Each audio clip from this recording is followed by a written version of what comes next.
அந்த அரிப்பு, அந்த ஒரு ஒரு அயர்வு, இது எல்லாத்துல இருந்தும் பிழைச்சி வந்துட்டாங்களா. ஏன்னா அம்மா போட்டு சொரிஞ்சிக்கிட்டே இருந்தாங்கன்னா குழந்தைக்கு உள்ள என்ன ஆகும்னா ஒரு கலக்கங்கள் ஏற்பட்டுகிட்டே இருக்குமா. அதுல இருந்தும் பிழைச்சி வந்துட்டோம். 7 திங்களில் தாழ் புவி பிழைத்தோம். பொதுவாகவே குறப்பிரசவம் எப்போ நடக்கும் அந்த காலத்துலலாம் 7ஆவது மாதத்தில் தான் நடக்கும் இல்லைங்களா. நிறையா வேலை செய்வாங்க, குழந்தை நல்லா தளைஞ்சு கீழே இருக்கும். என்ன பண்ணணும்னா திடீர்னு 7ஆவது மாதத்தில் ஒரு குறைப்பிரசவம் நடந்துடும். அப்படி எந்த குறையும் இல்லாமல் அதிலிருந்து பிழைச்சி 8 திங்களில் கட்டமும் பிழைத்தோம். அது சொல்லுவாங்க, அந்த 8ஆவது மாதம் ஒரு கண்டம், அதுக்கப்புறம் ரொம்ப பாதுகாப்பாக இருக்கணும் அப்படின்னு சொல்லுவாங்க இல்லையா. அதையெல்லாம் பிழைச்சிட்டு 9ஆவது மாதம் குழந்தை நல்லா முழுசாக வளர்ந்துடும். சாதாரண குழந்தையா இருந்தால் 2 கிலோ 2.5 கிலோவில் இருக்கும். என்ன மாதிரி குழந்தையா இருந்தால் கண்டிப்பாக 3 கிலோவுக்கு மேலே நல்லா இடத்த நிரப்பிட்டு இருக்கும். அப்போ என்ன பண்ணுமா, கையை அசைக்க முடியாதான், காலை அசைக்க முடியாதான், முண்ட முடியாதான், மூச்சு விட முடியாதான். கும்முன்னு அம்மா வயிற்றுக்குள்ளார இருக்கும் பொழுது அந்த எந்த செயல்பாடுமே இல்லாமல் உயிர் மட்டும்தான் இருக்கும். ஆனால் எந்த அசைவுமே இல்லாமல் அப்படியே இருக்குமா அந்த குழந்தை. அப்போ எந்த ஒரு குறைபாடும் ஏற்படாமல், மூச்சு திணறல் அதெல்லாம் ஏற்படாமல் நான் பிழைச்சி வந்துட்டேன். அப்புறம் சொல்கிறாரு பாருங்க, தக்க தசமதி தாயோடு தான் படும் துக்க சாகர துயரிடை பிழைத்தோம். தாயோடு அது 10 மாதம் வயிற்றுல இருந்ததுல, அது இன்பமாக இல்லையா, துக்க சாகரம்னு சொல்கிறாரு.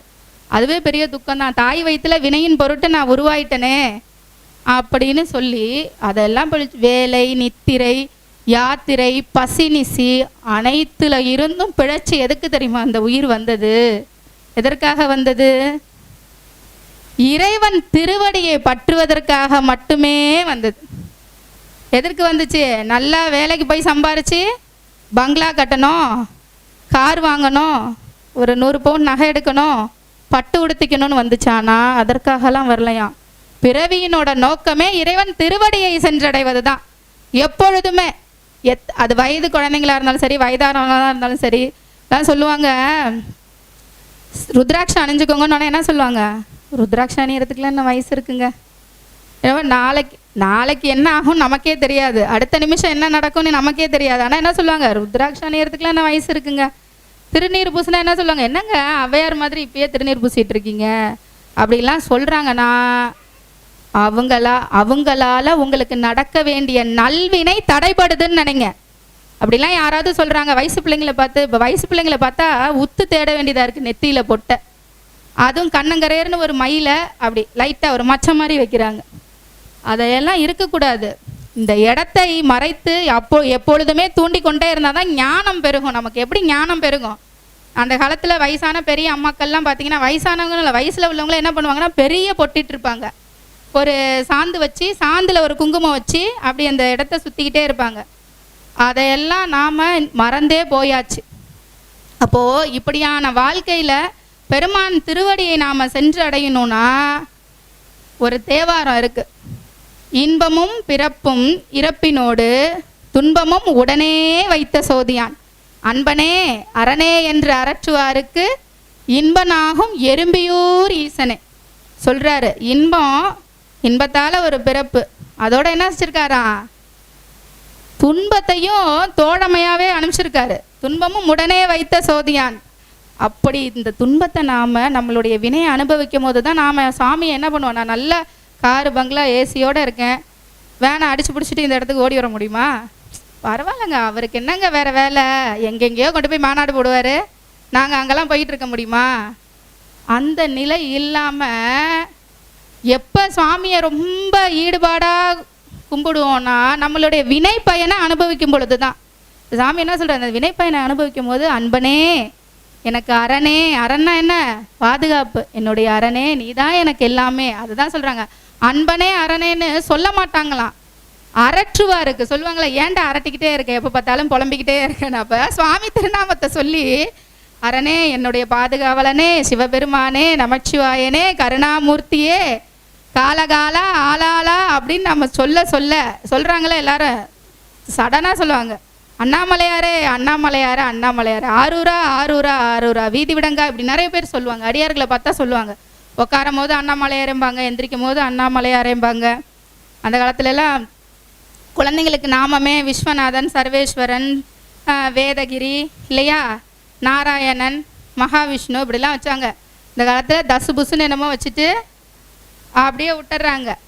ஏன் அதெல்லாம் வச்சாங்கன்னா, குழந்தைகளுடைய திருநாமத்தை சொல்லும் பொழுது இறைவனுடைய சிந்தையும் நமக்கு சேர்ந்து வந்துக்கிட்டே இருக்கும். இப்போ சொல்கிறான், அப்பா சர்வேஸ்வரா இங்கே வா அப்படின்னு கூப்பிடும் போது யாரை கூப்பிட்றோம்? அவனை, சர்வேஸ்வரனையே அவனுடைய திருநாமத்தையே சிந்திக்கிறோம், அவனையே நம்ம வழிபடுறோம். அப்படி தான் எடுத்துக்கொள்ளப்படும். நம்மளுடைய ஒவ்வொரு சொல்லும் என்னாகும்? செயலாக மாறும். சொல்லுவாங்கள்ல,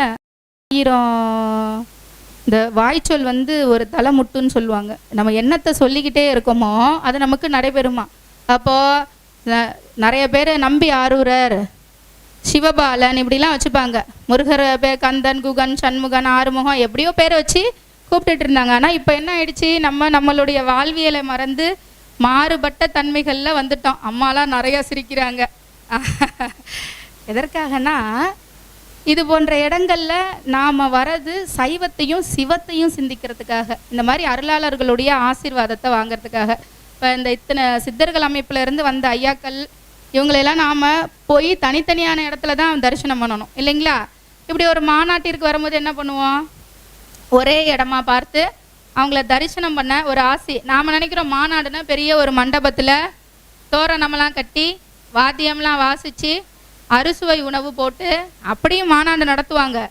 ஆனாலும் ஒரு மடத்தில் ரொம்ப எளிமையாக இருக்கக்கூடிய இடத்துல இங்கெல்லாம் பார்த்தீங்கன்னா திருவருள் பிரபாகமாக திருவருள் சக்தி இருக்கும். அரூபமாக சித்தர்கள் என்ன பண்ணுவாங்க, வலம் வந்துட்டு இருப்பாங்க இல்லைங்களா. இப்படிப்பட்ட ஒரு இடத்துல நாம் இந்த திருவாசகத்தை பற்றி கேட்கறதுக்கே பெரிய தவம் பண்ணியிருக்கணும். இந்த அம்மா சொற்பொழிவு பண்ணுறதுனால என்னமோ அடிச்சு விடுதுன்னு நினைக்காதீங்க. திருவாசகத்தை பற்றி பேச, திருவாசகத்தை பற்றி கேட்கவே அவன் அருள் வேணும் இல்லைங்களா. அவன் அருள் இல்லைன்னா எந்த செயல்பாடும் நடக்கவே நடக்காது. 100% அதுதான் இல்லையா. சுவாமி சொல்கிறாரு, கண்டப்பத்து, திருவாசகத்தில் கண்டப்பத்து இருக்கா? கண்டப்பத்துனா யாருக்கு என்ன தெரியும்? கண்டப்பத்துன்னு ஒன்று இருக்குங்க, அது தெரியும். நீங்கள் என்ன சொற்பொழிவு பண்ணுவீங்கன்னு பார்த்தா கேள்வி கேட்குறீங்கன்னு நினைக்காதீங்க. சிவபெருமானை மாணிக்க வாசகர் கண்டப்பத்து கண்ணால் பார்த்தாராம். தில்லையில் இருக்கக்கூடிய சிவபெருமானை மாணிக்க வாசகர் முதல் முறையாக கண்ணால் காண்றாரு. அதைத்தான் சொல்கிறாரு கண்டப்பத்து. கண்டப்பத்து இல்லை, கண்டப்பத்து. படிக்கும்போது எல்லாரும் என்ன சொல்கிறாங்க, கண்டப்பத்து கண்டப்பத்துங்கிறாங்க. அதே மாதிரி இதை விட ரொம்ப அபத்தமாக கோளறு பதிகத்தை கோளாறு பதிகம் கோளாறு பதிகங்கிறாங்க. அதுவே கோளோடைய துன்பத்தை நீக்கக்கூடிய பதிகம்தான். அதை என்ன பண்ணுறாங்க, அது ஒரு கோளாறு பதிகமாகவே மாற்றிடுறாங்க.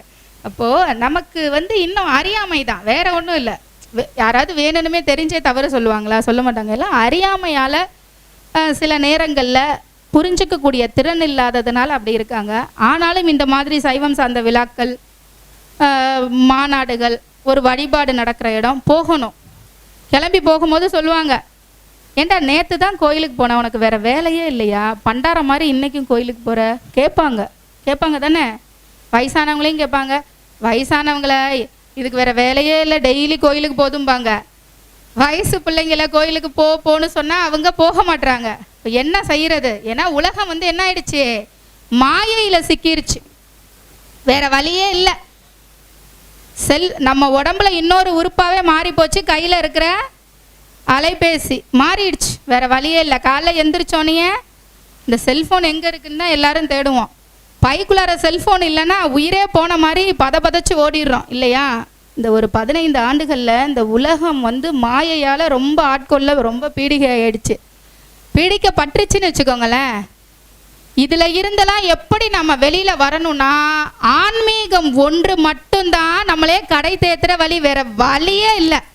எங்கே போங்க, கோடி கோடியாக செலவு பண்ணுங்க, எதுவுமே செய்ய முடியாது. நீங்கள் ஆன்மீகத்தை, இறைவனை உணரலை, பூஜ்ஜியம்தான் இல்லையா. ஒரு படி ஏறிட்டோம், ஒரு படி ஏறிட்டோமே அப்படின்னு நினச்சோம், அதில் பாதாளத்துக்கு போயிடுவோம். நாம் போய் சேர வேண்டிய இடம் இருக்குது, 1,00,000 படி இருக்குது. ஒரு படி ஏறிட்டேன், ஆஹா நான் ஒரு படி ஏறிட்டேன், நான் திருவாசக முற்றுவதல் போனேனே, 2 பதிகம் பாடிட்டேன், திருவமுது எடுத்துகிட்டே திரும்பி வந்துட்டேன். அப்படி இருக்காதீங்க.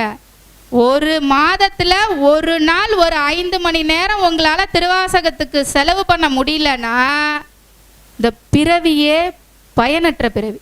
நல்லா எல்லாரும் வயது பருவத்தில் உள்ளவங்க, வயதானவர்கள் எல்லாருமே தெரியுங்க. உங்களுடைய பேர குழந்தைங்களை ஞாயிற்றுக்கிழமை ஆச்சுன்னா சிறப்பு உணவு தராம இல்லையா, சிறப்பான அறிவை கொடுங்க. சிறப்பு உணவு என்ன? சிறப்பு உணவு அதுதான் சிறப்பு உணவு. இப்போ எல்லாருக்கும் அதுதான் சிறப்பு உணவு. அதெல்லாம் ஒரு சிறப்பு உணவா? அதாவது சொல்றதுக்கே சங்கடமா இருக்கு. பஞ்சமா பாதகம்னு சொல்றாங்க. உயிர் வதையும் அதுல ஒண்ணு. பஞ்சமா பாதகத்துல உயிர் வதையும் ஒண்ணு. தெரியாம அறியாம சாப்பிட்ருப்போம் இல்லையா? உணவா உட்கொள்றது மட்டும் கிடையாது. பாம்பு வந்தா அடிக்கிறோம், பூனை வந்தா விரட்டி. பாம்பு வந்தா அடிக்கிறோம், ஆனா பூனை வந்தா என்ன பண்றோம்? விரட்டி தானே விடுறோம். ஜீவகாருண்யம் அனைத்து உயிர்கள் இடத்துல இருக்கணும். மீனுக்கிட்ட, கோழிக்கிட்ட, ஆட்டுக்கிட்ட, மாட்டுக்கிட்ட இல்லாத ஜீவகாருண்யம் கொசுவை பார்த்தா அடிச்சிடுறோம் இல்லை? ஒரு நாய் வளர்ப்பாங்க வீட்டுக்குள்ளார, அதுக்கு குளிப்பாட்டுறது என்ன, சோறு ஊட்டுறது என்ன, அனைத்தும் செய்கிறது என்ன, எல்லாம் செய்வாங்க. கரப்பாம்பூச்சி வரக்கூடாதுன்னு ஹிட் அடிப்பாங்க, கொசு வரக்கூடாதுன்னு குட் நைட் போட்டுக்குவாங்க, எலி ராட்கில் வச்சு எலியை கொன்றுவாங்க இல்லையா? ஆனால் ஒரு நாளைக்கு 5 வேளை தொழுவாங்க, வாரம் வாரம் சர்ச்சுக்கு போவாங்க, தினமும் வீட்டில் விளக்கேற்றி பூஜை பண்ணுவாங்க, அனைத்து மதத்தினருமே இல்லையா? இதில் எங்கே இருக்குது நமக்கு ஜீவகாருண்யம்? ஜீவகாருண்யம் என்பது நல்லா புரியணும். அனைத்து உயிர்களிடத்தும் ஒரே போல் அன்பு இல்லையா? இப்போ நாயை வளர்த்துட்டு நாயை பிடிச்சிட்டு போயிடுறாங்க, நாய்க்கு ஊசி போட்டு கொள்றாங்கன்னு போர்டை எடுத்துகிட்டு கொடி பிடிக்கிறோம். அவங்க வீட்டில் ஞாயிற்றுக்கிழமை ஆச்சுன்னா பல வகையானது தட்டில் இருக்குது இல்லையா? விதவிதமாக. அப்போ அதில் எங்கே இருக்குது ஜீவகாருண்யம்? ஒரு இடத்திற்கு வந்தோம், ஒரு ஆன்மீகத்தை நாம் தெரிஞ்சுக்கிறோன்னா ஒரே நூல் பிடிச்ச மாதிரி வைராக்கியமான பக்தி பண்ணணும். நீங்கள் வைராக்கியமான பக்தி பண்ணும் பொழுது உங்களுக்கு பலவிதமான சோதனைகள் கண்டிப்பாக வந்தே தீரும், மாற்றமே கிடையாது. ஏன் அப்படின்னா 1 கிலோ அளவுக்கு ஒரு நல்வினையை செஞ்சுட்டு அதற்கு வட்டியாக 1000 கிலோ கர்ம வினையை வச்சுருந்தா என்ன செய்யும்? ஒன்றுக்கு முன்னாடி 1000 என்ன ஆகும்? பல மடங்கு தெரியும் இல்லையா? அப்போ அது எப்படி மாறும் அப்படின்னா, வழிபாடுகளினாலும் அடியார்களுக்கு செய்யக்கூடிய மாகேஸ்வர பூஜை. மகேஸ்வர பூஜை சிவபெருமானுடைய பூஜை. மாகேஸ்வர பூஜை அடியார்களுக்கு திருவமுது கொடுக்கறது. இதைத்தான் நம்ம நாயன்மார்கள் செய்தாங்க. 63 நாயன்மார்கள் என்ன செய்தாங்க? ஒவ்வொருத்தரும் ஒவ்வொரு தொண்டு செய்தார்கள் இல்லைங்களா? இளையான்குடி மாறநாயனார் செய்தார். அழைச்சிட்டு வரும்பொழுதே எப்படி வருவாருன்னு சேக்கிலார் பெருமான் பாடலில் சொல்கிறாரு. கொண்டு வந்து மனை புகுந்து குலாவு பாதம் விளக்கியே மண்டு காதலில் ஆதனத்திடை வைத்து அர்ச்சனை செய்தபின் உண்டி 4 விதத்தில் 6 சுவை திறத்தில் அண்டர் நாயகர் தொண்டர் இச்சையில் அமுது செய்ய அழைத்துள்ளார். என்ன சொல்கிறாராம்? வீட்டுக்கு கூட்டிகிட்டு வந்து மேடையில் ஆசனம் போட்டு அமர வச்சு அவர்களுக்கு பாத பூஜை செய்து அவங்க நினைக்கக்கூடிய அளவில் 4 விதத்தில் சாப்பாடு 6 சுவையில் சமைப்பாங்களாம். சமைச்சு அண்டர் நாயகர் சிவபெருமானுடைய தொண்டர்கள் அவங்க இச்சை, அவங்களுடைய விருப்பப்படி அந்த உணவை கொடுப்பாங்களாம். அப்போது எவ்வளோ பெரிய ஒரு உத்தமமான விஷயம் மாகேஸ்வர பூஜை. எங்கே அடியார்களை பார்த்தாலும் திருவமுது வாங்கி கொடுங்க. நாம் இன்று வந்தது திருவாசகத்தை பற்றி பேச அல்ல. ஆன்மீகம்னா என்னன்னு முதல்ல எல்லாரும் உணரணும். ஆன்மீகம்னா என்னன்னு தெரிஞ்சுக்கணும். ஆனா போட்டால் தானே அம்மா எழுத முடியும். ஆனா போட்டால் தானே அம்மா எழுத முடியும் இல்லையா? அந்த ஆனா என்னன்னு தெரிஞ்சாதானே அம்மா, அப்பா, அக்கா, தங்கச்சி, அண்ணன், தம்பின்னு அனைத்தையும் எழுத முடியும். அது தெரியலனா எழுத்துக்களுடைய வடிவமே தெரியாமல் போயிடும் இல்லையா? ஆகையால் நீங்கள் எங்கு சென்றாலும் சரி, நீங்கள் பெற்ற ஞானத்தை எல்லாருக்கும் சொல்லணும். நெற்றி நிறைய திருநீர் பூசணும். நெற்றி நிறைய திருநீர் பூசணும். அதற்கு வெக்கமே படக்கூடாது. பட்டு புடவெல்லாம் கட்டியிருக்கேங்க, 2 நெக்லஸ்ஸு, ஆரம்லாம் போட்டிருக்கேன், எப்படிங்க நெத்தி நிறைய திருநீர் பூசுறது அப்படின்னு நினைக்கவே கூடாது. நீங்கள் என்ன பட்டு கட்டி என்ன ஆபரணம் போட்டு போனாலும் வராத அழகு திருநீர் அணிஞ்சு போனீங்கன்னா சுந்தரமாவது நீர் சொல்லிட்டாரு. யாரு சொன்னா? ஞானசம்பந்த பெருமான் சொல்லிட்டாரு, சுந்தரமாவது நீர். உங்களை அழகு ஸ்வரூபமாக எது தெரியுமா காட்டும்? உங்களுடைய புன்னகையும் நீங்கள் நெற்றியில் அணிஞ்சிருக்க திருநீரும் உங்களுடைய அடியார் வேடமும் தான் காட்டும்.